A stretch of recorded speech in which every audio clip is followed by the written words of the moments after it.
topic today that we're going to be discussing. We're going to be talking about developing healthy habits and routines for success. And we have with us as our guest Dave Boreham, who is the founder and executive chairman of MCA Training International, and also my father. So we're going to have an exciting discussion today of what makes people successful. And yeah, it's lovely to have you on with us, Dad.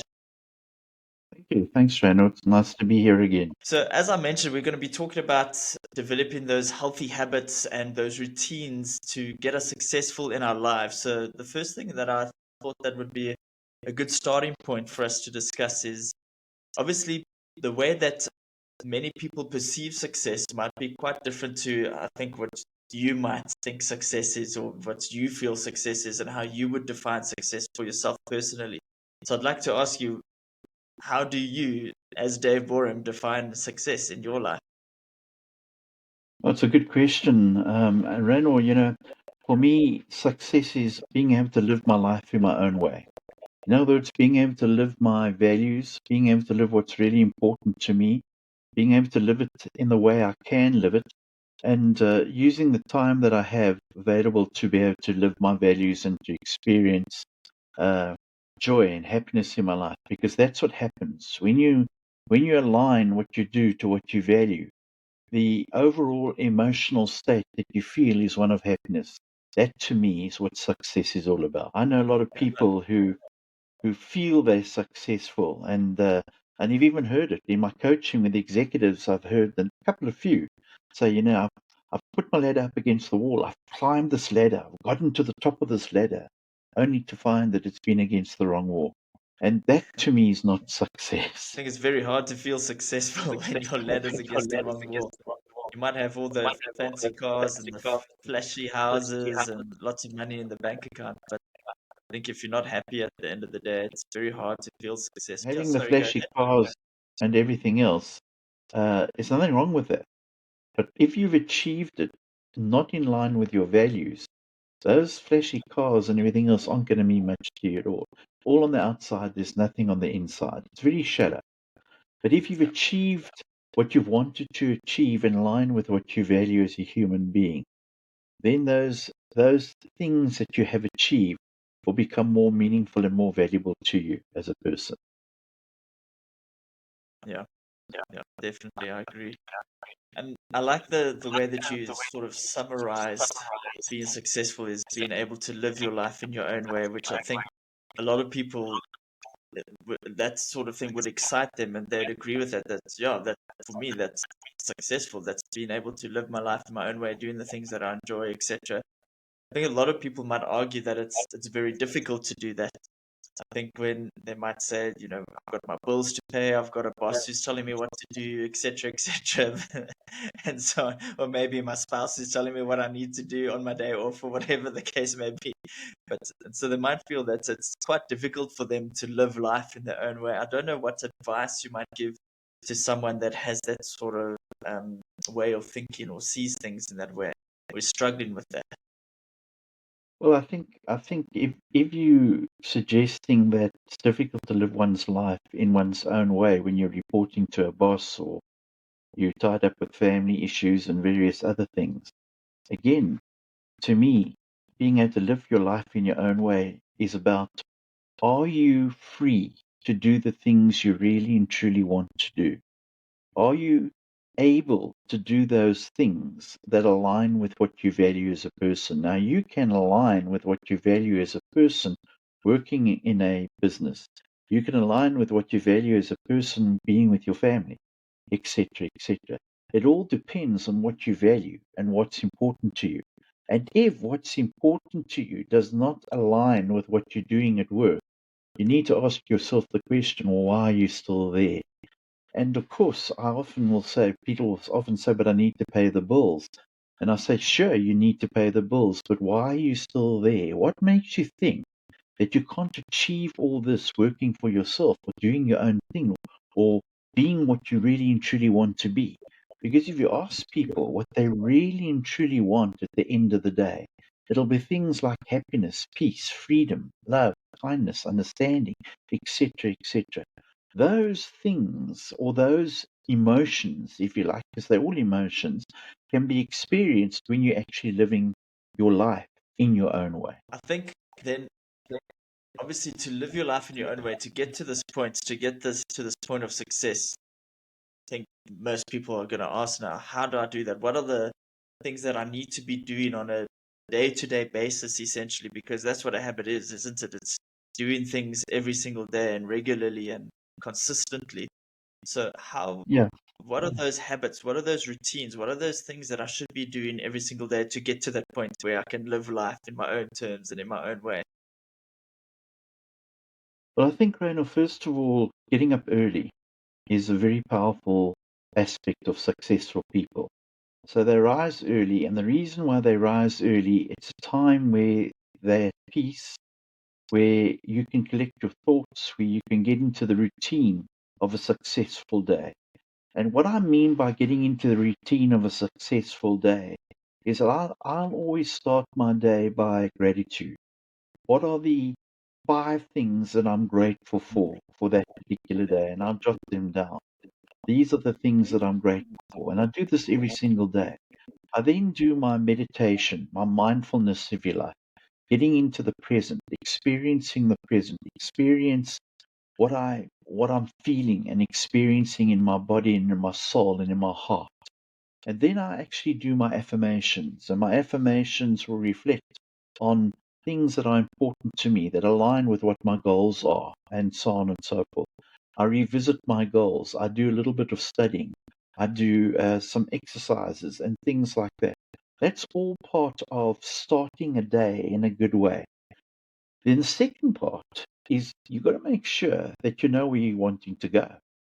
So in life, if you don't have a vision for your life, it's very, very difficult to be able to manage what you're wanting to do on a daily basis. Because at the end of the day, if you don't have a vision, you don't know what you're going to be doing. So circumstance basically controls your life.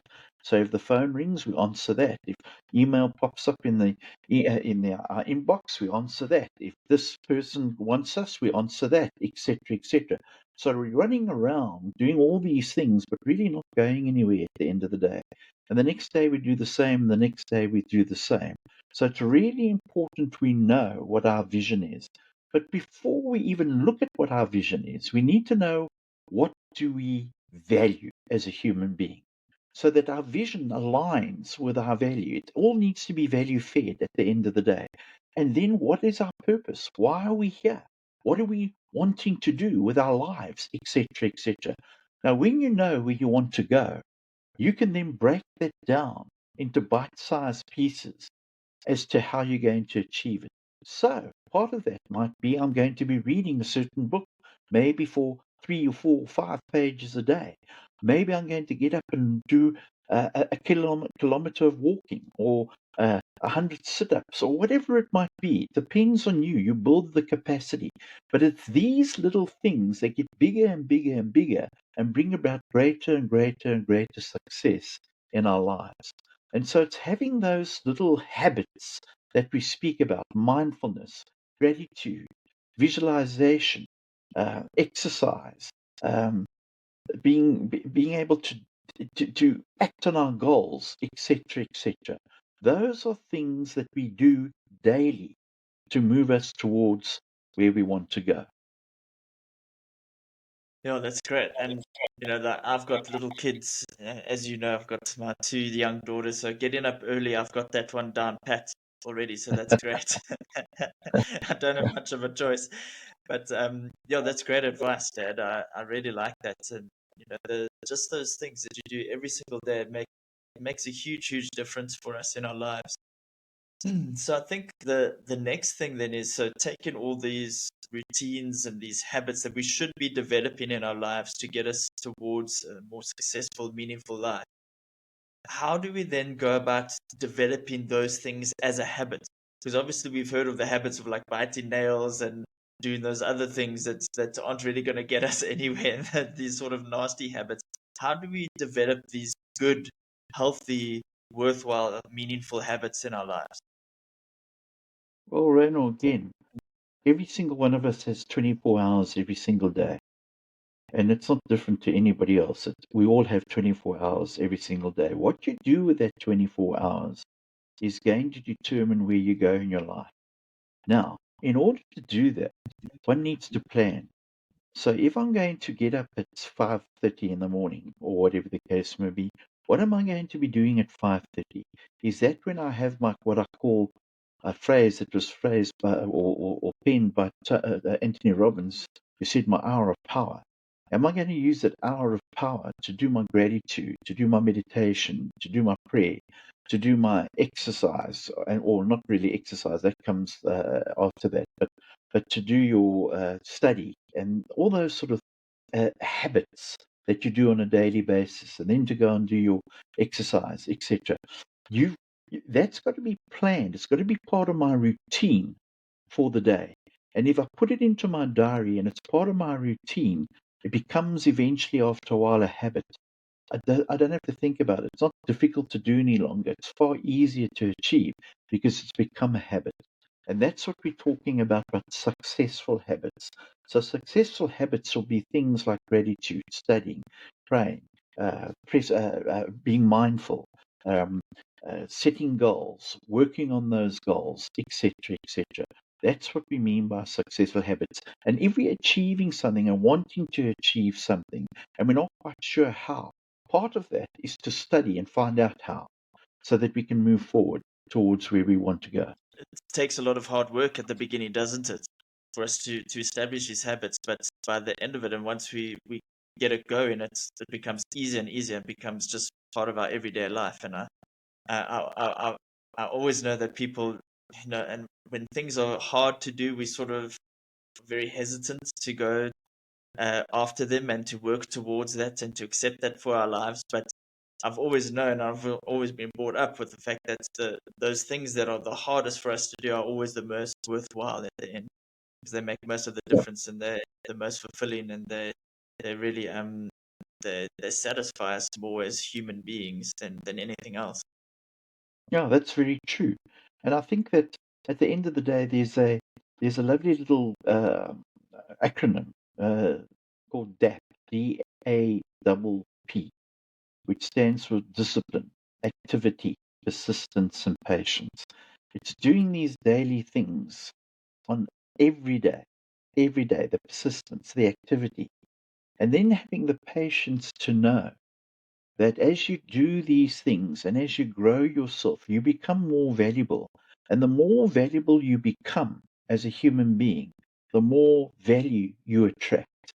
And that's a very powerful, powerful manifestation of living your life in your own way. Thanks so much, Dad, and just thank you once again for all your experience and your insights and your wisdom that you've shared on how we can live a more meaningful, worthwhile, successful life. We really, really appreciate that. Thank you so much. You're welcome. So thank you, those of you that have joined us and listened in and watched us on whatever platform. Remember that you can always subscribe to our podcast and to our channel on whatever platform you are listening on. If you like what we are discussing and you like what we're talking about, please go ahead and do that and share and let your friends know about the Mindset X Factor podcast.